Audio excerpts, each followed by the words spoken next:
What is going on, ladies and gentlemen? My name is Nicola Espresso, and welcome to today's video. Now, today is going to be another recap video. Last one I did was about 3 weeks ago, and in that time, we actually got a lot of solid information about what we have since been able to call Advanced Warfare. So, you've probably heard all the info already, either here up on my channel if you're an avid viewer, or someplace else amongst the web. Regardless, we're going to recap it here all for you today. Firstly, before we got anything confirmed, we had a ton of teasers, from screenshots to audio files to everything in between. Well, maybe not everything, but to make it short and sweet, we got glimpses of what Call of Duty will be releasing this year. Also, in the past 3 weeks, we could stop calling it Call of Duty 2014. On May 1st, the controlled reveals began. Now, Advanced Warfare was the first of many large reveals. It surprised a lot of people, especially me. Personally, I thought they would have stuck close to the chest. They didn't dispel any rumors about Modern Warfare 4, almost letting the hype for it build tremendously, which, by the way, is a great move, but they did decide to go on to a brand new adventure. So, to kick off our reveal date, on May 1st, Call of Duty did a nice little project with Vice. It was a teaser documentary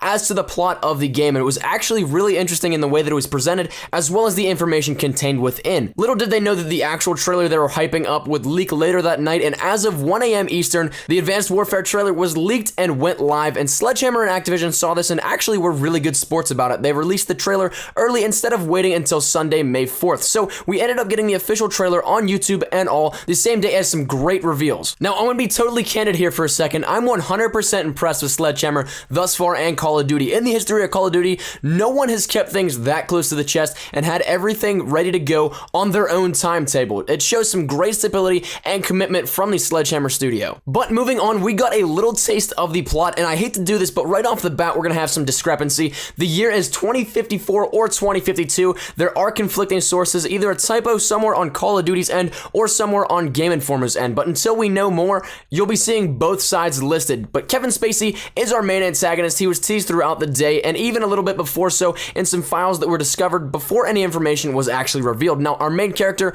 will be Private Mitchell, who leaves the Marines to join up and be a part of the private military corporation Atlas, which is owned by our antagonist Jonathan Irons, played by Kevin Spacey. Irons is the CEO and founder of Atlas. Now, Atlas has a lot of power. They are the biggest PMC in the world, and they have international sanctions provided by the United Nations, allowing them to step in before any government allowance after a catastrophic event. And how perfect a Call of Duty with a catastrophic event. Now, all jokes aside, they can respond first to anything, and what's the scary part about this scenario is the fact that it's not so much fiction when you look at it in terms of the real world. Sledgehammer did a great job at researching and getting this point across. Now, back on track, Atlas has access to some of the greatest tech ever imaginable at the time in this game, and this is where things like exosuits and energy cannons come in. We're definitely going to be seeing a ton of cool tech coming in the next title. So, as for what Atlas is doing in the campaign, so far, very little is known, though Game Informer detailed 2 levels of the campaign, and I'll cover that here very briefly. If you haven't seen my video about it yet, be sure to check it out. I actually went into detail and listed these 2 levels, telling you guys what happened in them.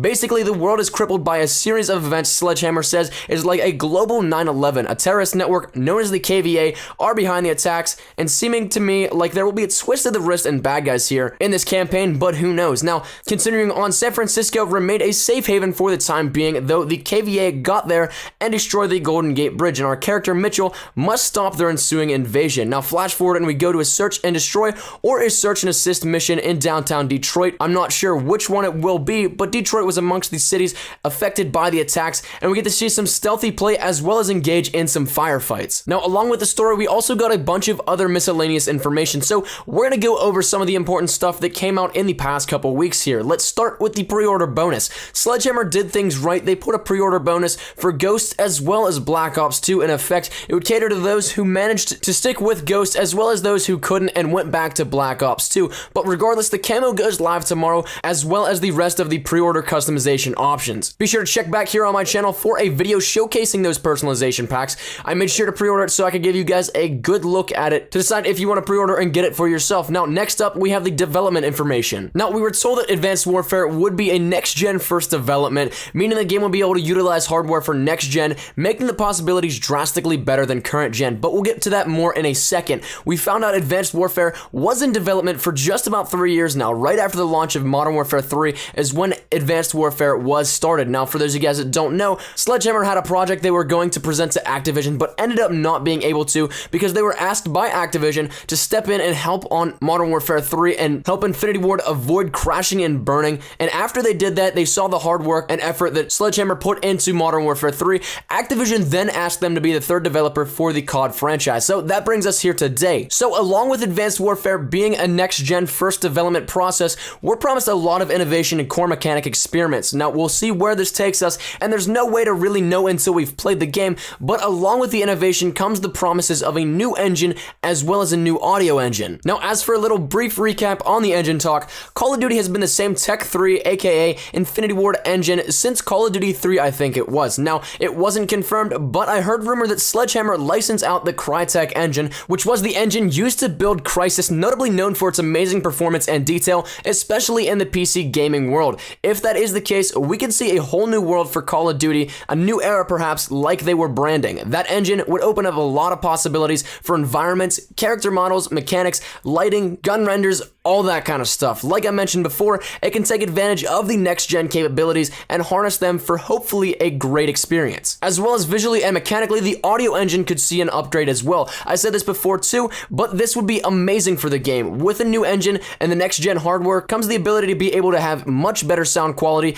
as the need to compress audio files would not be needed. Now, I think the last thing that we'll talk about today is the co-op mode. Now, co-op has been a staple thanks to Treyarch and Zombies. Survival didn't live up to anybody's hopes in Modern Warfare 3, and Extinction came a little closer to doing it, but there are certainly large shoes to fill for Sledgehammer. While we don't know what, although I have put out a few speculation videos, we are at least guaranteed a co-op mode that we can say has the potential to make or break people's hopes for it. So that brings us to today. That's all that we really know right now about Call of Duty Advanced Warfare. Now, of course, there's going to be a ton more information coming out here in the next couple months, but as for right now, this is all that we've got. So that's been my time, ladies and gentlemen. Thank you guys so much for watching. If you did like the video, please leave a like rating down below. Any shares to your Facebook, Twitter, and or MySpace if you're OG like that, always greatly appreciated. If you're new here, be sure to subscribe for the best of Call of Duty Advanced Warfare content. Any new news and information, you guys know exactly where to find it right here up on my channel. So thank you guys once again so much for watching. As always, hope you guys are having a great day. I shall see you guys tomorrow. Take care and peace.